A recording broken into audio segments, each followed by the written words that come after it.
So, hello guys, magandang hapon po sa ating lahat. Samahan niyo po ako, manguha tayo ng kuhol sa amin. In Bisaya, kuhol yan, and di ko alam kung anong tawag dyan sa Tagalog. So, ito nga pala yung daan papunta dun sa Katikugan. Sobrang hirap ng daan dito sa amin guys, pero okay lang pag nasanay ka. Fast forward na lang natin kasi taas-taas pa yung video natin. Dito naman, di ka na magpo-problema kasi semento na yung daan and daraanan namin dito. Ito yung daan namin papuntang Shaton. Noon nga, hindi pa to semento, napakahirap sa mga motorista. Pero ngayon, okay na.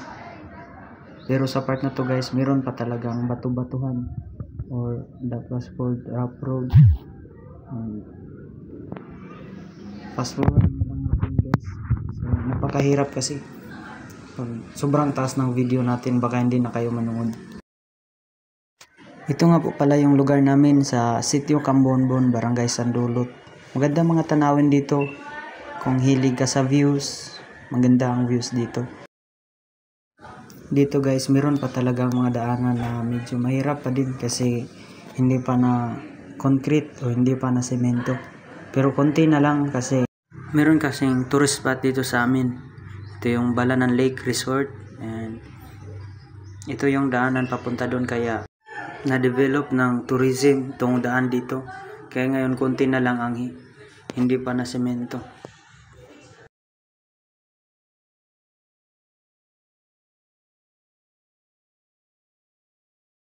Dito sa part naman na to, sa lugar na to is konkreto na yung semento dito, yung daan dito sementado na. Kaya kung sino man yung gustong pumunta ng Balanan Lake Resort, di na problemado yung daan dito kasi maganda na yung daan papuntang Lake Resort. So, focus tayo sa puntahan natin guys. Malapit na tayo sa Katikugan. So, doon yung spot natin kasi doon yung maraming kuhol.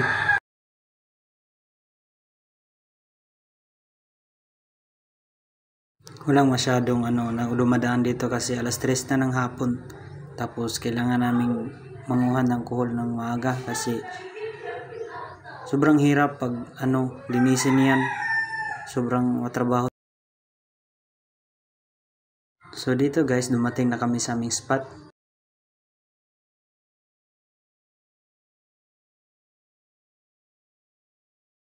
Kasama ko nga pala dito yung dalawang kapatid ko tapos yung mga pinsan ko.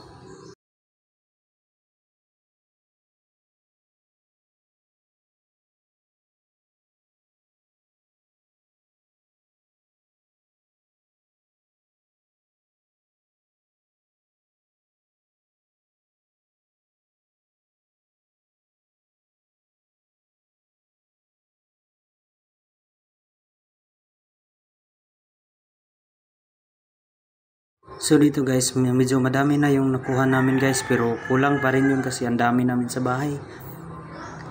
At punta kami doon sa may fish pond kasi doon yung marami.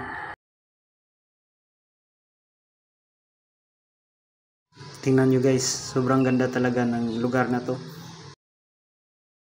Dito nga pala guys, mayroong mga maliliit na hipon.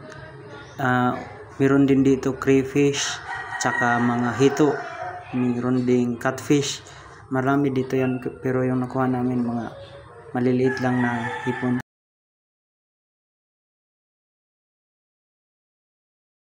Dito guys, nakagat ng crayfish yung kapatid ko. Kala niya crab or yung maliliit na crabs.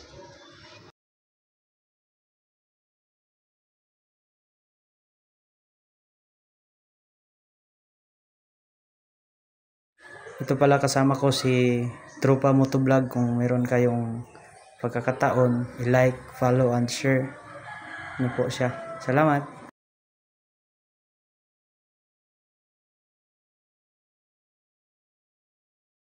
So dito guys, ang mahirap lang dito is pag nakagat ka ng yung ahas o tinatawag sa amin na tangkig, ahas sa tubig. Makita mo yun, hindi naman yun venomous pero gulat ka talaga.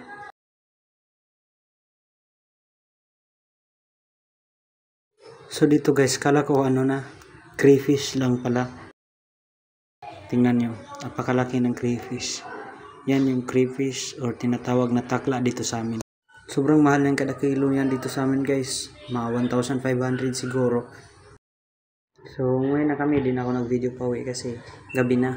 Nagabihan kami. At yan, hinugasan yan. Tapos nilagay yan sa kaldero para pakuluan. Pag kumulo na guys, buhos nyo na yan para malinisan, para mawala yung init. Yan, tingnan nyo sila guys. So dito guys, kinakailangan talaga ninyong marami kayo para mas madali nyo yung malinisan yan. Kasi yung ulo lang kailangan dyan. Mapait kasi yung ibang laman. Ayan na yung tapos na malinisan guys. So sa pagluto, lagyan ng kunting mantika yung kawali. Tapos idagdag yung sibuyas, ahos at sili. Pakasarap nito guys. Ayan, kumukulo yung mantika, sobrang sarap nito. Tapos idagdag, lagay nyo na yung ulo ng kuhol, pero malinis na yan guys. Yan, halo-haloin. Tapos lagyan niya ng pampalasa, patis. Dito lalagyan na yan ng gata ng niyog. Kinakailangan talaga may gata para mas masarap. Kasi nung una kasi nagluto kami nito walang gata, hindi masyadong masarap. Pala yung chief cook namin ngayon guys, si Trupa Moto Vlog. Yan, nilagyan na ng magic sarap. Malapit na yan maluto guys, tingnan nyo. Ayan guys, luto na guys.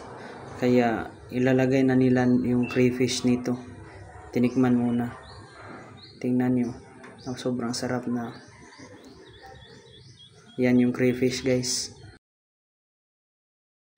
Yan yung crayfish guys na nakuha namin kanina. Sinama na nila sa pagluto kasi konti lang naman. Tapos taki pa. Ayan guys, kumuha na sila guys. Tingnan nyo. Ayan, luto na guys, ready to eat na yan. Pwede na tayong kumain yan. Sobrang sarap. Ito na guys, nung nasa na, lalagyan na. Ayan, adobong kuhol na may kanin. Sobrang sarap nito guys. Kain tayo guys.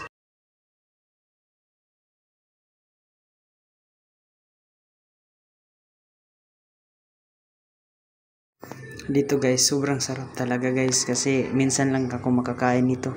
And di naman sa lahat ng kakataon marami kami nagkatipon-tipon, kaya ngayon minsan lang kasi ito minsan lang magkatipon-tipon para magkasalo-salo.